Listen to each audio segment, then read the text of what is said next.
যারা বলছেন যে যারা কোটা সংস্কারের পক্ষে কথা বলে তারা রাজাকারের সন্তান, তাদেরকে বলছি আপনারা স্বৈরাচার।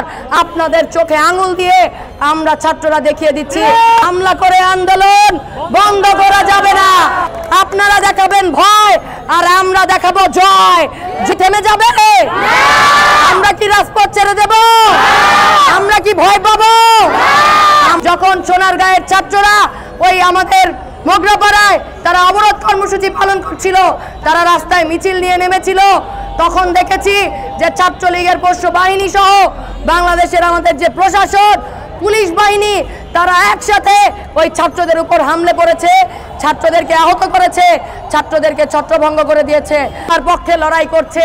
আমরা দেখছি নারায়ণগঞ্জের ছাত্ররা তাদের রাজপথে তার নিজেদের অবস্থান কিভাবে জানান দিয়েছে।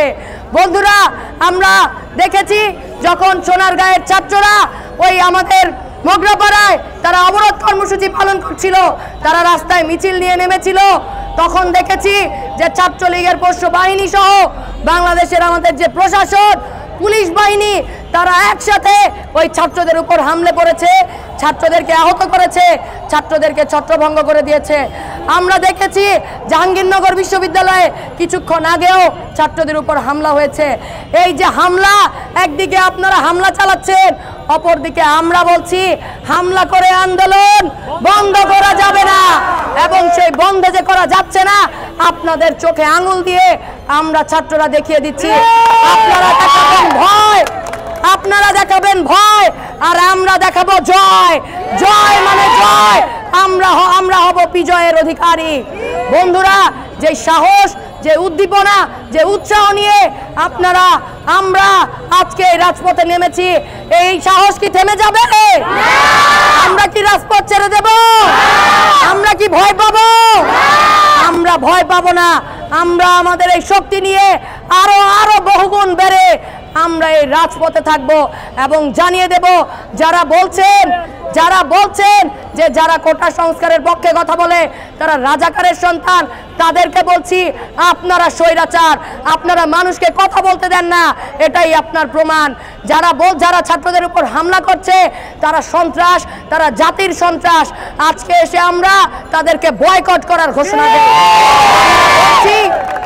আমরা বলছি যে যারা আমাদেরকে ভয় দেখানোর চেষ্টা করছে, আমরা এই ভয়ের সঠিক জবাব দেব। আপনারা ছাত্রদের মধ্যে যতই বিভ্রান্ত তৈরি করার চেষ্টা করেন, যতই গুজব তৈরি করার চেষ্টা করেন, ছাত্ররা কোনো কিছুতে কান দেবে না। ছাত্ররা রক্তাক্ত হবে, ছাত্ররা ঘায়েল হবে, কিন্তু এই রাজপথে ছাত্ররা তাদের নিজেদের যে কোটা পদ্ধতির স্থায়ী সমাধান, সেই স্থায়ী সমাধান নিশ্চিত করবে। আপনারা যারা ছাত্রদেরকে নানান ধরনের রাজাকার সহ নানান গালিগালাজ দিয়ে বক্তব্য দিচ্ছেন, আপনাদেরকে বলছি আপনাদেরকে শুধু ছাত্রদের কাছেই নয়, জাতির কাছে আপনাদেরকে ক্ষমা চাইতে হবে। কারণ ছাত্রদেরকে গালি দেওয়ার মধ্য দিয়ে যারা ন্যায্যতার অধিকারের জন্য লড়াই করছে, আপনারা সেই তাবৎ জনগোষ্ঠীকে আজকে গালি দিয়েছেন। ফলে এই গালির জবাব আপনাদের ছাত্রদের কাছ থেকে উসিল করতে হবে। বন্ধুরা, আমরা আজকের মতো আমাদের সারাদিনের কর্মসূচি এখানেই শেষ করব এবং ছাত্রদের উদ্দেশ্যে